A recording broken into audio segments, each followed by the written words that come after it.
Ameublement Tanguay en première ligne.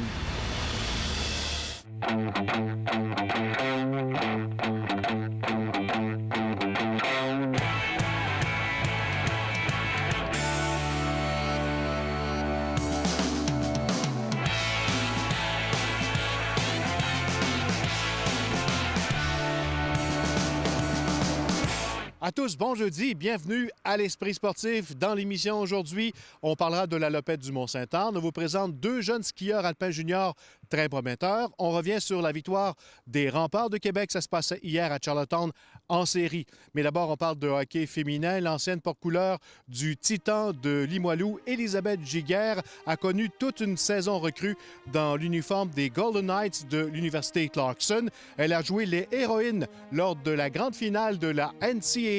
Et Stéphane Turcot l'a rencontré. Pressure coming, Giguère steals, walks in, shoots, scores! A golden goal for the Golden Knights! The Golden Goal, rien de moins. Comme Crosby en 2010, c'est comme ça qu'on a décrit le but de la victoire d'Elisabeth Giguère pour l'Université Clarkson. Déjà marqué un but plus important que ça? Je pense pas. Je pense que c'est un des bons buts que j'ai marqué. C'est moi que t'as gardé la rondelle. Ouais, l'arbitre est venu me voir après la partie puis il me l'a donné, mais je l'ai donné à mon petit frère. Elle est chez moi, mais c'est mon frère qui l'a. Elisabeth Giguère a connu une très bonne saison recrue avec les Golden Knights de Clarkson. Deuxième meilleure marqueuse de son équipe et cinquième de tout le circuit universitaire américain. Longtemps courtisée par les universités canadiennes, l'ancienne des Titans de Limoilou a longtemps hésité à dire oui.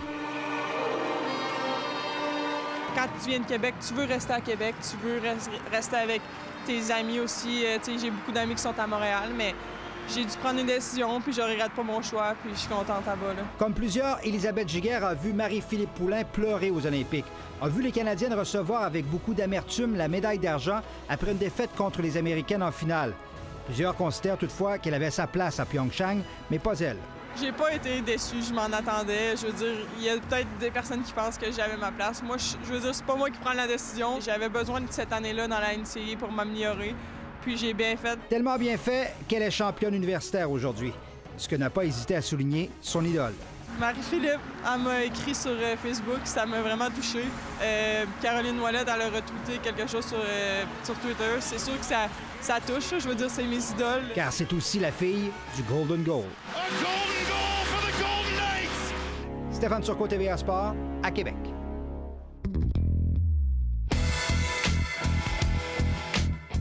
À Charlottetown, mercredi soir, les Remparts de Québec ont pris les commandes 2-1 de leur série, les opposants aux Highlanders, en l'emportant 4-2. Après avoir vu les locaux inscrire le premier but, la troupe de Philippe Boucher nivelle le pointage sur le but d'Andrew Pico à 11 minutes 36 de la première période. L'ancien Highlanders, Matthew Grucci, donne les devants aux Remparts en fin de deuxième période. Son tir précis déjoue son ancien coéquipier entre les jambières et c'est 2-1 Québec. 4 minutes après le début du troisième 20, Jesse Sutton accroît l'avance des Remparts à 2 buts, son deuxième des séries de Grucci et Coxhead.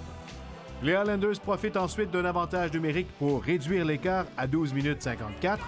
C'est alors 3-2. Le gardien des Remparts, Antoine Samuel, demeure solide par la suite. Ici, il allonge la jambière droite pour voler un but à Tomasz Casey. Les derniers instants du match seront excitants. À 30 secondes de la fin, Pierre-Olivier Joseph frappe la barre horizontale. Sur cette séquence, Mathieu Boucher met fin au suspense en inscrivant un quatrième but dans un filet désert. La série se poursuivra vendredi et samedi à l'île du Prince-Édouard. La deuxième édition du PBR au Centre Vidéotron se déroulera selon un format éliminatoire disputé durant une seule soirée, soit samedi le 19 mai. On a trouvé que c'était un bon choix. Ce serait le seul événement comme ça qui se tiendra au Canada cette année. Donc, en fait, les 20 meilleurs qui sont invités à Québec.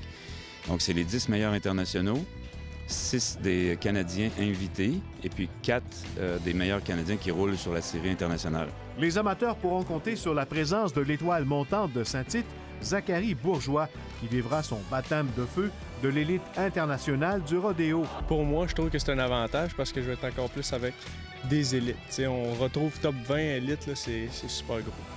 L'année passée, j'ai vraiment aimé l'expérience, puis mon but, c'était vraiment de compétitionner cette année dans l'Open. Puis Puis avec mon accident, je m'étais dit, oh, je suis pas sûr que ce but-là va être réalisable. Mais j'ai pris ma décision la semaine dernière, puis c'est vraiment la meilleure décision que j'ai prise. Après la pause, on vous présente deux jeunes skieurs très prometteurs.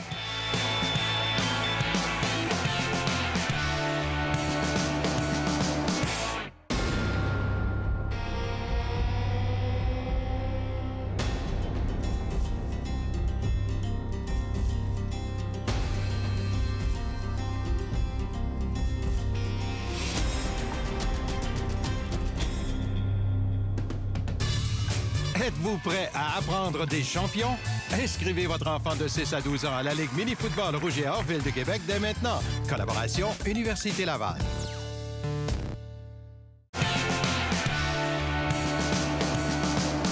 Parlons maintenant de ski alpin en raison de leur excellente performance sur la scène nationale.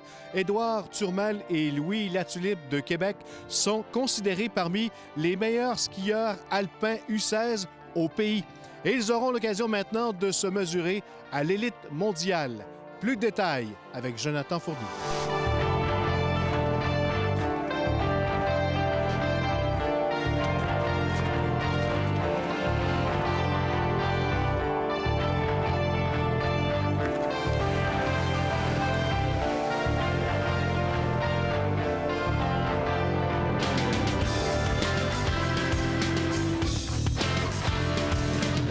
Anthony, parlons un petit peu du championnat canadien U16 qui avait lieu en Ontario. Ça a bien été pour plusieurs des skieurs de Skibec.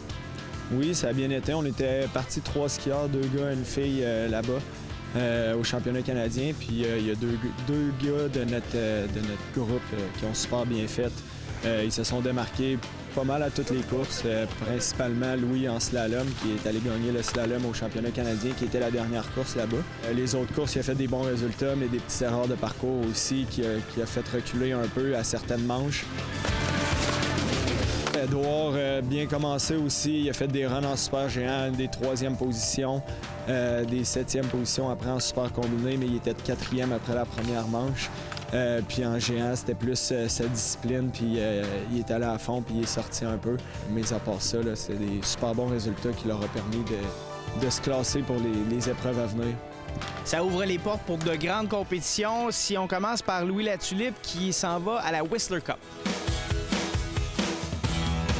Oui, Whistler Cup, ça fait plusieurs années que ça existe. Ils prennent, dans le fond, Ski Canada, Alpine Canada, ils ont décidé d'envoyer les 6 meilleurs gars au Canada puis 6 meilleures filles au Canada pour la Whistler Cup. Que ça regroupe, l'an passé, il y avait les Norvégiens, les Italiens, les Français, les Suisses. Donc vraiment, là, on se compare avec le reste du monde. Bien, moi, j'en ai juste entendu parler un peu comme une légende. Là.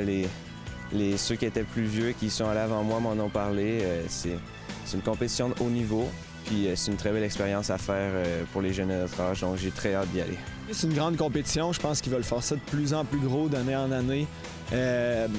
Ils essaient toujours d'amener des pays européens le plus possible. Ça leur coûte de l'argent, mais je pense qu'ils font un tour de passe-passe pour que les Européens, ça leur coûte moins cher pour avoir les meilleurs skieurs, parce que ici on est bon, mais on est plus limité, là. Canada, États-Unis, donc ils veulent avoir les meilleurs skieurs qui sont du côté de l'Europe. C'est la première fois que je compétitionne à un niveau aussi grand. Donc, j'arrive pas là avec des objectifs, c'est-à-dire des positions. J'arrive plus là avec l'objectif de me dépasser, de donner tout ce que j'ai. Puis, on va voir ce que ça va donner. Parlons maintenant d'Édouard Turmel qui, lui, va participer à l'Ascara en Europe.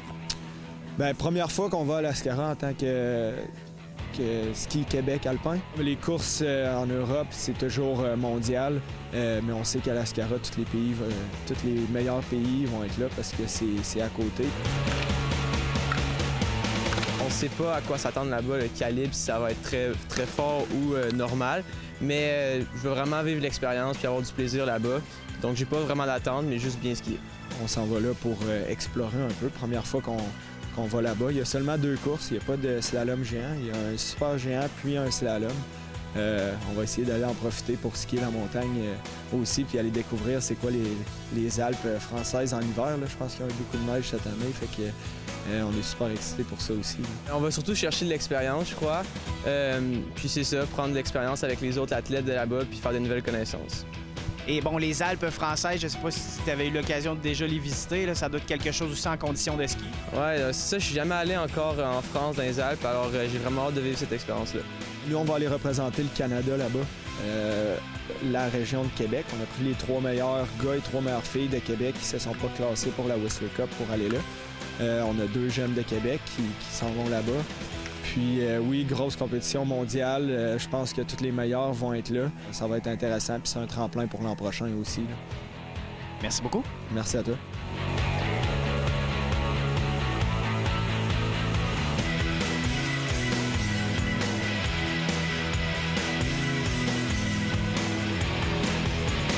Voilà qui complète l'esprit sportif pour aujourd'hui. En terminant, on se laisse sur cette promotion mettant en vedette Alex Harvey et le petit Liam qui vous invite à la Lopette du Mont-Sainte-Anne samedi. Bye-bye, à demain.